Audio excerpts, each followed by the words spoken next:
Dňa 20. apríla 2010 explózia zabije 11 pracovníkov na ropnej plošine Deepwater Horizon a otvorí vrt, ktorý každý deň vypúšťa 8000 barelov surovej ropy do Mexického zálivu. Diaľkovo ovládané ponorné zariadenia, oceľová kupola s hmotnosťou 125 tón a golfové loptičky. Toto je záchranná operácia v hodnote 1,6 miliardy dolárov na zastavenie najhoršieho úniku ropy v histórii. Deepwater Horizon bola mobilná námorná vrtná plošina s dynamickým polohovaním. Vlastnila ju spoločnosť Transocean Oil a prenajímala ju spoločnosti BP. Vrtné miesto známe ako Macondo alebo MC252 sa nachádzalo 42 míľ juhovýchodne od mesta Venice v Louisiane v oblasti Macondo. Na plošine sa v deň incidentu nachádzala posádka 126 ľudí. Po navrtaní do konečnej hĺbky 5600 metrov a zacementovaní oceľovej pažnice plošina explodovala a začala horieť. Keď sa posádka snažila získať kontrolu nad unikajúcou ropou a plynom, potrubie v lavici vrtu sa zdeformovalo. Havarijný odpojovací systém nezapol uzáver proti výronu a neodpojil stúpacie potrubie. O tejto nehode som natočil video na svojom kanáli o katastrofách, na ktorý tu pridám odkaz. Hneď po nehode spoločnosť BP aktivuje svoj plán reakcie na únik ropy a začína zhromažďovať zdroje na záchranu plošiny a vrtu. Aby znovu získali kontrolu nad zariadením na zabránenie výronu, pošlú dole ROV, ktorý sa pripojí na hydraulické vedenie systému zariadenia na zabránenie výronu 1500 metrov pod hladinou vody. Zariadenie na zabránenie výronu sa používa na utesnenie ropného vrtu v prípade núdze. Má niekoľko komponentov, ktoré môžu utesniť okolo vrtného potrubia, aby uzavreli len prstencový priestor, alebo môžu prerezať vrtné potrubie a úplne utesniť vrt. Systém má dve elektronické riadiace jednotky, ktoré počas nehody obe zlyhali, a hydraulický ovládací panel, ktorý dodáva hydraulickú energiu rôznym komponentom zariadenia a zabránenie výronu. Vrtná plošina je pripojená k zariadeniu na zabránenie výronu pomocou morského stúpacieho potrubia. Stúpacie potrubie je vonkajšia rúra. Vo vnútri stúpacieho potrubia sa nachádza samotná vrtná rúra. Vrtná plošina pumpuje vrtný kal dole vrtnou rúrou, aby mazala vrtnú hlavu počas vrtania. Kal a hornina sa vracajú späť hore stúpacím potrubím v prstencovom priestore, čo je priestor medzi vrtnou rúrou a stúpacím potrubím. Stúpacie potrubie je pripojené k sústave uzáverov proti výronu, ktorá je vysoká 17 metrov a váži približne 400 tón. Sústava uzáverov proti výronu je pripojená k ústiu vrtu. Keďže obe riadiace jednotky sú poškodené, inžinieri spoločnosti BP musia obísť systém a aktivovať uzáver ručne. ROV sa priblíži k hydraulickému ovládaciemu panelu uzáveru alebo k rozhraniu stub plate a zarovná hydraulický konektor nazývaný hot stub, ktorý slúži na hydraulické strekovanie. ROV použije hot stub na pokus o zatvorenie stredného piestového uzáveru a utesnenie prstencového priestoru okolo vrtného potrubia. Ak sa im podarí tento priestor utiesniť, môžu získať kontrolu nad požiarom na plošine a napumpovať cement do vrtného potrubia, aby uzavreli vrt. Ale ROV sa pripojí na hydraulickú hadicu testovacieho piestového uzáveru namiesto stredného piestového uzáveru. Testovací piestový uzáver je tam len na to, aby sa overilo, či uzáver proti výronu skutočne udrží tlak. Nie je navrhnutý na utesnenie vrtu. Vrt Macondo 252 naďalej prúdi a živí oheň na horiacej plošine. Americká pobrežná stráž sa obáva. 700 000 galónov nafty na palube plošiny Deepwater Horizon a možnosti úniku surovej ropy, ktorá sa odhaduje na 8000 barelov alebo 336 000 galónov denne. Tenký film ropy pláva na hladine vody a siaha 2 míle od plošiny. Na ďalší deň, keď požiar na plošine stále horí, je vyslané ďalšie ROV, aby aktivovalo uzáver proti výronu pomocou postupu hot stub a pokúsilo sa uzavrieť stredný potrubný uzáver. Ak to nebude fungovať, majú pripravené ďalšie kroky na aktiváciu strihacích čelustí vo vnútri uzáveru proti výronu, ktoré majú prerezať vrtnú rúru a úplne utesniť vrt. Ale to je posledná možnosť, ak postup hot stub nezaberie. Počas nehody sa posádka na Deepwater Horizon pokúsila aktivovať strihacie čelustie. Teraz sa BP stále snaží nájsť spôsob, ako sa tomu vyhnúť a zachrániť vrt. Hydraulické čerpadlo ROV zlyháva. Pokus je prerušený a ROV sa vracia na povrch na opravu. a možnosti BP sa čoskoro ešte viac obmedzia. Dňa 22. apríla, 2 dni po nehode, sa Deepwater Horizon potopí a uvoľní do oceánu 700 000 galónov nafty. BP pošle ROV, aby našiel a zhodnotil poškodenie vraku. Nájdu plošinu, prevrátenú hore dnom, menej ako 1/4 míle severozápadne od zariadenia na zabránenie výronu. Pričom morské stúpacie potrubie je otrhnutý z plošiny a leží vedľa nej. Z konca stúpacieho potruby a z konca vrtného potrubia, ktoré trčí zo stúpača, uniká ropa. Teraz musí BP aktivovať automatický strihací mechanizmus, aby prerezal vrtné potrubie a utesnil vrt. Pošlu ROV, aby prerezal elektrické káble preventéra výronu, čím aktivujú režim mŕtvého muža, čo je elektrická poistka, ktorá spustí automatický strihací mechanizmus, ak systém stratí napájanie. Systém mŕtvého muža by mal v prípade núdze uzavrieť vrt bez potreby manuálneho zásahu. Ale počas nehody sa nespustil a keď prerezali káble, nič sa nestalo. Obe elektronické riadiace moduly sú chybné. V jednom module sú prekrížené káble a solenoid sa neaktivuje a v druhom module je vybitá 9V batéria. BP povie pilotom ROV, aby aktivovali funkciu spúšťacieho kolíka automatického strihu, čo je mechanická poistka na prerezanie vrtného potrubia. To, čo inžinieri nevedia, je, že počas nehody sa potrubie ohlo, čo ho odsunulo od línie senzora a dostalo mimo rezáciu zónu strihacích čelustí.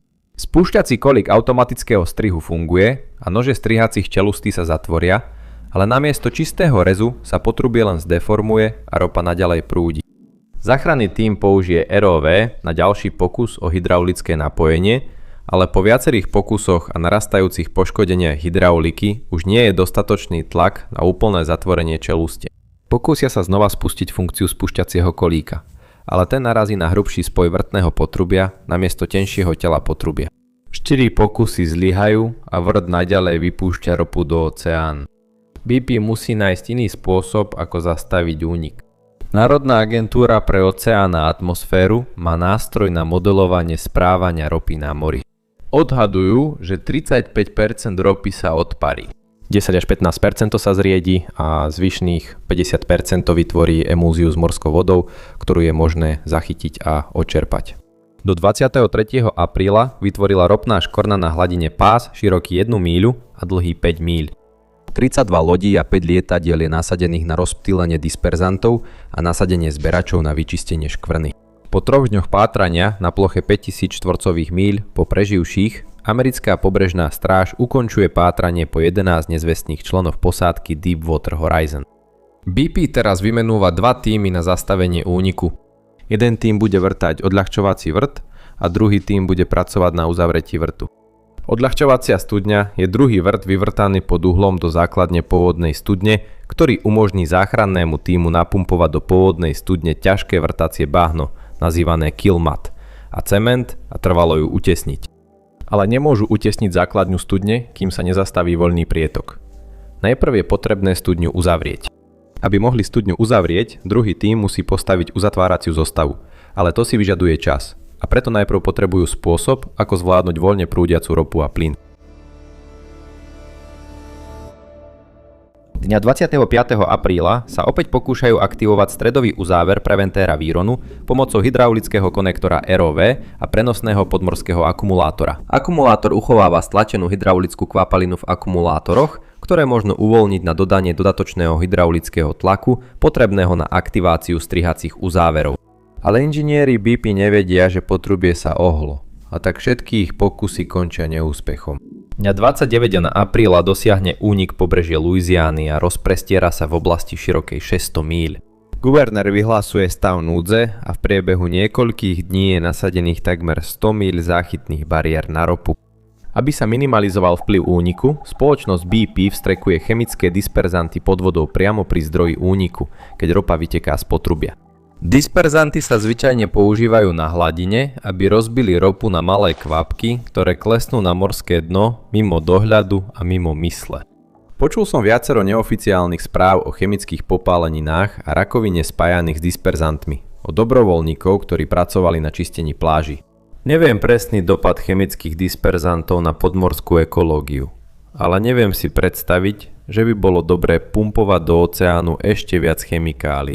1. mája zamerali inžinieri spoločnosti BP svoju pozornosť na anulárny uzáver, čo je veľké zariadenie v tvare šišky, ktoré sa používa na utesnenie vrtu počas vrtacích operácií. Gumové tesnenie by malo vytvoriť tlakotesnú bariéru okolo vrtného potrubia a zabrániť úniku ropy cez stúpačku.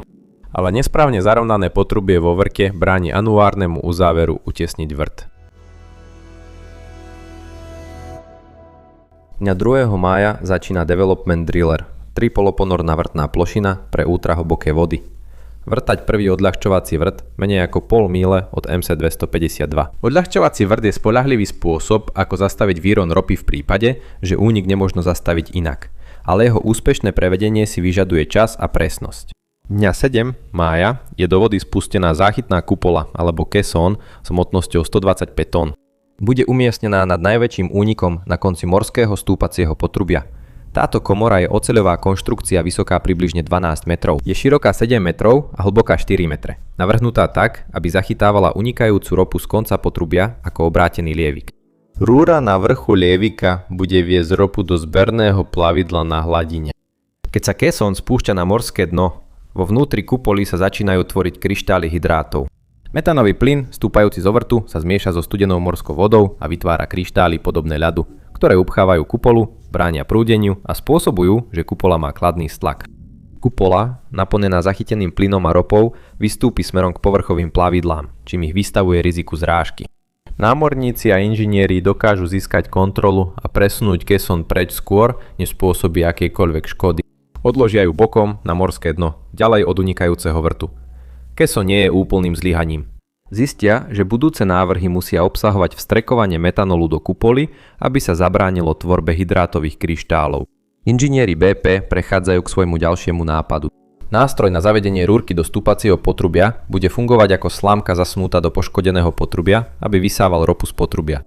Po 2 neúspešných pokusoch inžinieri BP zasunú do poškodeného potrubia míľuduhú rúrku, ktorá odkloní časť ropy do vrtného plavidla na hladine.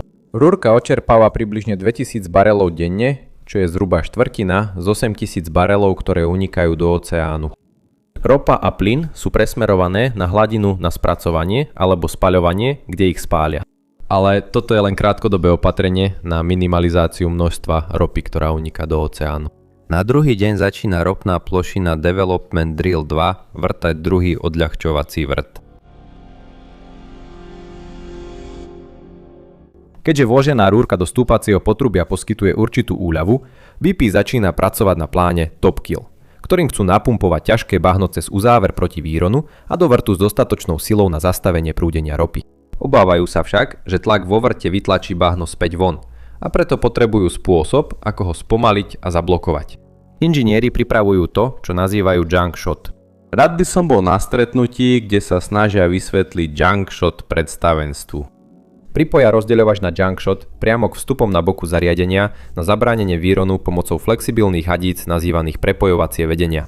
Potom vystrelia svoj upchávací materiál a ťažké bahno do zariadenia na zabránenie výronu.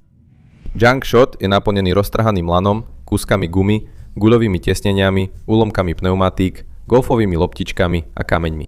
Je to ten druh harabúrt, ktoré by môj 6-ročný syn natlačil do otokovej rúry, aby ju upchal. Po 3 dňoch a 6 neúspešných pokusoch zastaviť vrt ťažkým bahnom a golfovými loptičkami prechádzajú k ďalšiemu nápadu.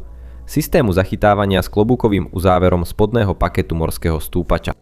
V 1. júnovom týždni, asi 6 týždňov po nehode, operátori BP použijú hydraulické nožnice podobné tým, ktoré sa používajú pri vyslobodzovaní z aut, aby odrezali väčšinu ohnutej stúpacej rúry pripojenej k preventéru výronu. Aby dosiahli hladký rez, použijú diamantovú drôtovú rezačku na odrezanie zvyšnej rúry blízko preventéru výronu. Diamantová rezačka sa zasekne a musia použiť hydraulické nožnice, aby rezali pod diamantovou rezačkou, čo potom zanechá zúbkovaný okraj, ktorému sa chceli vyhnúť. Operátori pripoja uzatvárací kryt Tophead verzia 4, aby utesnili okolie preventéru výronu, čo zvýši mieru zachytávania a ropa je odvádzaná do plavidla na hladine. Do pokrývky sa pumpuje metanol, aby sa zabránilo tvorbe ľadových hydrátov, ktoré by mohli zablokovať míľu dlhé potrubie vedúce z pokrývky. Ale nedokážu zachytiť všetku unikajúcu ropu. Malá časť stále uniká spod okraja a cez 4 otvorené odvetrávacie otvory na vrchu zariadenia, ktoré sa nepodarilo utiesniť podľa plánu. Zachytávacia kupola dokáže zhromaždiť 6000 barelov ropy denne. Po týždni sa toto množstvo zvýši na 10 500 barelov denne a denný záchyt zachytávacej kupoly dosiahne približne 15 000 barelov ropy denne, čo výrazne prevyšuje 8 000 barelov denne, o ktorých si mysleli, že unikajú zo studne. Rýchlosť je upravená smerom nahor na 35 000 až 60 000 barelov denne. Inžinieri BP sa rozhodnú zvrátiť tok v rozvádzači systému Junkshot.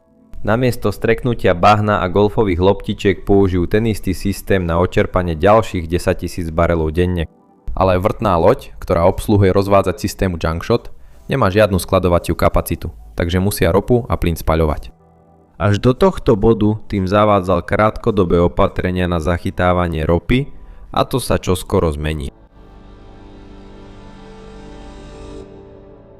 Dňa 10. júla sa zastaví ťažba ropy a ochranná kupola Top Hat sa odstráni, aby uvoľnila miesto pre nový uzatvárací modul s 3 ramami.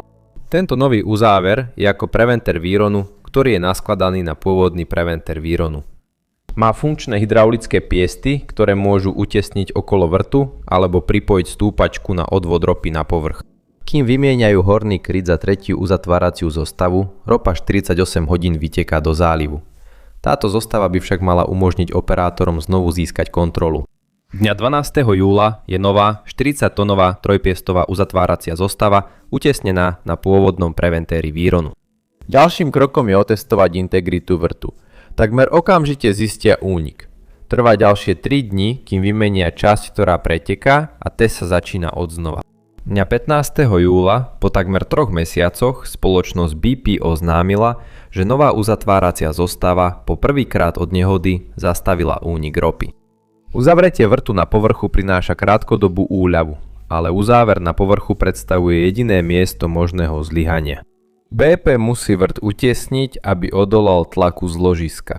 Na konci júla BP dostáva povolenie na operáciu statického utlmenia vrtu.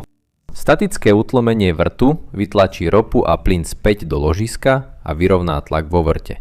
3. augusta vrtná loď Q4000 začína pumpovať vrtné bahno cez rozvodnú sústavu na uzatváranie a zabíjanie vrtu, cez zariadenie na predchádzanie výronom Deepwater Horizon a do vrtu MC252. Tesne po polnoci tým dosiahol statický stav, keď hmotnosť vrtného bahna zadržiava tlak vrtu. Inžinieri potom napumpujú do vrtu cement a po jeho zatvrdnutí vykonajú tlakový test. Počas nasledujúcich niekoľkých týždňov postupne uvoľňujú tlak z povrchu a 21. augusta spoločnosť BP potvrdzuje, že cementová zátka utiesnila vrt MC252. Ale je tu ešte jedno miesto, ktoré musia utiesniť. Začiatkom septembra inžinieri odstránia zostavu preventéra výronu Deepwater Horizon a pošlú ju do Louisiany na vyšetrovanie. Na mieste inštalujú nový preventér výronu. V polovici septembra sa odľahčovací vrt Development Driller 3 pretne vrt MC252 nad ropným ložiskom a na druhý deň do základne studne napumpujú cement. Dňa 19. septembra, 5 mesiacov po nehode, spoločnosť BP dokončí poslednú operáciu utiesnenia vrtu z dola, čím trvalo zapečatí vrt Macondo. Únik bol zastavený v polovici júla 2010, 86 dní po začiatku výronu a vrt bol trvalo utiesnený 19. septembra. Deepwater Horizon vypustila do Mexického zálivu 4,9 milióna barelov ropy, ktorá pokryla približne 2100 km pobrežia. BP minula viac ako 1,6 miliardy dolárov na snahy o opätovné získanie kontroly nad vrtom a ďalších 65 miliárd na pokrytie nákladov na čistenie, právne poplatky, vyrovnania a pokuty súvisiace s únikom ropy. Celkové náklady pre ekonomiku sa odhadujú až na 145 miliárd dolárov. Vrak Deepwater Horizon sa dodnes nachádza na morskom dne. Ak chcete vidieť ďalšiu zložitú záchrannú operáciu, kliknite teraz na video na obrazovke.